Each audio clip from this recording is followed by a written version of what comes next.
한낮 진주의 주택가.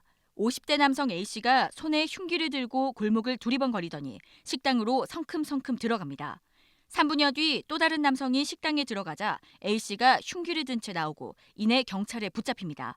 당시 식당에 있던 50대 여성과 딸은 흉기를 보고 방으로 달아나 얇은 미닫이 하나를 들고 남성과 사투를 벌여야 했습니다. 칼을 들고 딱 들어오더라고요. 그러면서 죽고 싶나 이러는 게라. 이 사람이 너무 힘이 센 게 이 둘이서 이 잡고 있는데 저 유리를 갖다 이래 한 번 팍 치르면 칼이 쏙 들어오는 게라. 너무 기가 차서. 경찰 조사 결과 이번에도 조현병 환자에 대한 관리 사각지대가 곳곳에서 드러났습니다. A씨는 조현병 증세를 보였지만 10여 년째 보호자 없이 혼자 살아와 치료를 제대로 받지 않은 것으로 추정됩니다. 사건을 일으키기 2~3주 전 따로 살던 가족의 권유로 정신병원에 입원했지만 본인 거부로 사흘 만에 퇴원했다가 사건을 일으킨 것으로 조사됐습니다. 또 재범의 위험성도 있고 정신적으로도 문제가 좀 있는 것 같아서 본인이 혼자 생활을 해오셨기 때문에 약을 제대로 복용을 했는지 여부는 명확하게 확인되지 않습니다. 안인득 사건과 마찬가지로 A씨 역시 보건소에 정신질환자로 등록돼 있지 않았습니다. 게다가 사건 3일 전 자택에서 요리 부주의로 추정되는 불을 내 119가 출동하기도 했고 이 때문에 보건소에서도 A씨를 만났지만 약을 먹는지 직접 확인하지는 못했습니다. 동행정복지센터에 일단은 나도 지켜봐야 되겠다. 아무리 훈련 이력도 하고 하니까 그렇게 하고 사실 온 상태였거든요. 저희들한테 등록된 사람도 아니었고 약 먹는다고 해서 제가 보지는 않았어요. 관리 사각지대에 놓인 조현병 환자로 20여 명의 사상자가 난 지 2달. 정신질환자에 대한 지속적인 치료와 관리를 위한 근본적인 제도 개선은 여전히 이루어지지 않은 채 곳곳에서 사건이 반복되고 있습니다.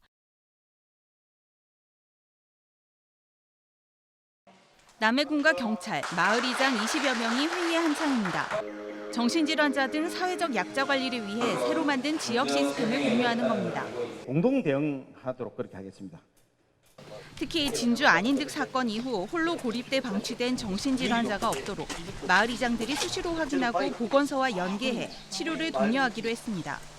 또 사건이 일어나면 정신질환 여부를 확인해 공동 대응하는 체계도 마련했습니다. 치료를 못 받을 상황이 생긴다 하더라도 이웃에서 직접적인 관심을 가지고 특이한 어떤 변화를 보이면 또 즉시 대응할 수 있도록 그런 신고 시스템도 구축이 되는 거고 보건소 또 이장단, 맨사무소 이렇게 같이 공동으로. 하지만 현행법의 한계는 여전합니다. 지역마다 정신질환자 전수조사에 나섰지만 의료법상 환자 정보를 알 수 없다 보니 정신장애나 기초생활보장 수급자로 등록되지 않으면 파악조차 어렵습니다. 치료 여부도 알기 힘듭니다. 정신병원에 입원했다가 퇴원한 경우 자해 타해 위험이 있을 때만 행정기관에 알리도록 법이 바뀌었고 외래 치료 중단 여부는 알 수 없습니다. 정신질환자의 특성상 치료를 중단하면 악화할 수 있어 지속적인 관리가 필요하지만 법적 한계에 부딪힐 수밖에 없는 겁니다.